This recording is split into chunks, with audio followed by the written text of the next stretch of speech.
আসসালামু আলাইকুম। আরও একটি রেসিপি ভিডিও শেয়ার করছি আপনাদের সাথে। প্রতিদিন হচ্ছে এক রকমের চিড়া, দই চিড়া, তারপরে দই মিঠাই, চিড়া দিয়ে মিঠাই দিয়ে এগুলো খেতে আর ভালো লাগতেছে না আমার। তাই ভাবলাম যে আজকে অন্য কিছু বানাবো। ওদের বাবা আমাকে বলতেছিল যে বাসায় না কয়েকটা চিড়া আছে, ওইটা দিয়ে হচ্ছে মিঠাই দিয়ে আর হচ্ছে মানে আমরা মিঠাই বলি, অনেকে গুড়ও বলে, যে গুড় দিয়ে দই দিয়ে আমাকে মেখে দাও, আমি খাবো। তো ওদের বাবাকে বললাম যে না, প্রতিদিন একঘেয়ে আমি চিড়া, দই, ফল দিয়ে, দই দিয়ে আমার আর খেতে ভালো লাগে না। ইদানিং হচ্ছে 2 দিন খাওয়া হয়ে গিয়েছে, আজকে অন্যরকম কিছু ট্রাই করব আমি। তো তার জন্য হচ্ছে প্রথমে চিড়াটাকে খুব সুন্দর করে ধুয়ে নিয়েছি। এটা হচ্ছে আপনারা ধুয়ে নেবেন, ধুয়ে ভিজিয়ে রাখার কোনো প্রয়োজন নেই। এটা যদি আপনারা ধুয়ে ভিজিয়ে রাখেন তখন হচ্ছে এটা বেশি নরম হয়ে যাবে, খেতে ভালো লাগবে না। জাস্ট হচ্ছে এটা শুধু পানি দিয়ে ধুয়ে নেবেন। তো এটা আমি অনেকবার ধুয়ে নিয়েছি, কারণ এটার মধ্যে প্রচুর পরিমাণে ময়লা ছিল। যতক্ষণ পর্যন্ত না একটা ফ্রেশ পানি বের হচ্ছে ততক্ষণ পর্যন্ত এটাকে আমি ধুয়ে নিয়েছি। তার সাথে এখন 1 চামচের মতো চিনি এবং 1 চামচের মতো লবণ ব্যবহার করেছি। আপনারা চিনি আর লবণটা অবশ্যই ব্যবহার করবেন। এটা আপনাদেরকে একটা টিপস দিয়ে দিলাম, কারণ চিনি আর লবণ যদি আপনারা ব্যবহার করেন তাহলে হচ্ছে এই চিড়াটা অনেক ঝরঝরে থাকবে। ও আচ্ছা, আপনাদেরকে তো বলাই হয়নি আমি আজকে কি রান্না করব। আমি আজকে রান্না করতেছি চিড়ার পোলাও। তো এই চিড়ার পোলাওটা যখন আপনারা রান্না করবেন, চিনি আর লবণটা অবশ্যই ব্যবহার করবেন। তার সাথে আমি এখানে গাজর গ্রেট করে নিয়েছি এবং নিয়েছি ধনিয়া পাতা, পুদিনা পাতা কুচি। আজকে ধনিয়া পাতা ব্যবহার করব না। এবং পেঁয়াজ আর হচ্ছে রসুন নিয়েছি। তো প্রথমে হচ্ছে আমি তেল দিয়ে রান্না করব। আপনারা এটা ঘি বা বাটার দিয়ে রান্না করতে পারবেন।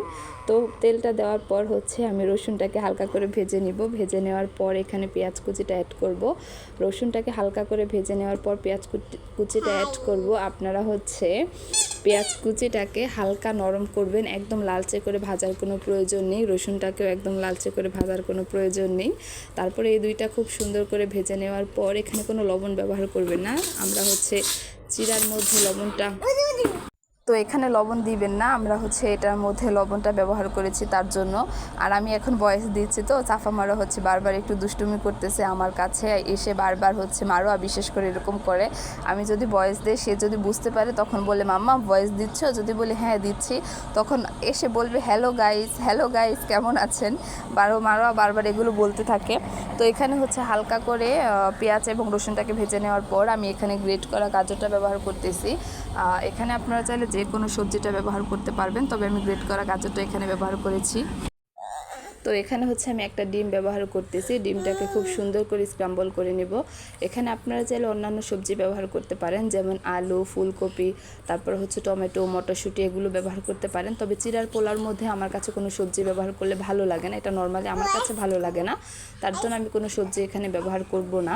শুধু হচ্ছে গাজরটাকে ব্যবহার করেছি, কারণ দেখার সৌন্দর্যের জন্য গাজরটাকে এখানে ব্যবহার করেছি। সাদার মধ্যে হচ্ছে কমলা কালার বা হলুদ কালার দেখতে অনেক সুন্দর লাগবে। তার সাথে পুদিনা পাতা ব্যবহার করেছি। আপনারা ধনিয়া পাতা ব্যবহার না করে পুদিনা পাতাটাও ব্যবহার করতে পারবেন, অথবা ধনিয়া পাতাটাও ব্যবহার করতে পারবেন। তো এখানে দেখতেই পাচ্ছেন আমার চিড়াটা কিন্তু একদম ঝরঝরে আছে। এটার কারণ হচ্ছে টিপসটা আমি আপনাদের সাথে অবশ্যই শেয়ার করেছিলাম, যে লবণ এবং চিনি এই দুইটা আপনারা একসাথে ব্যবহার করবেন, তাহলে হচ্ছে আপনাদের চিড়াটা একদম ঝরঝরে থাকবে। তো এখন হচ্ছে আমি সম্পূর্ণ চিড়াটা দিয়ে দেওয়ার পর এটাকে খুব সুন্দর করে মিক্স করে নিব।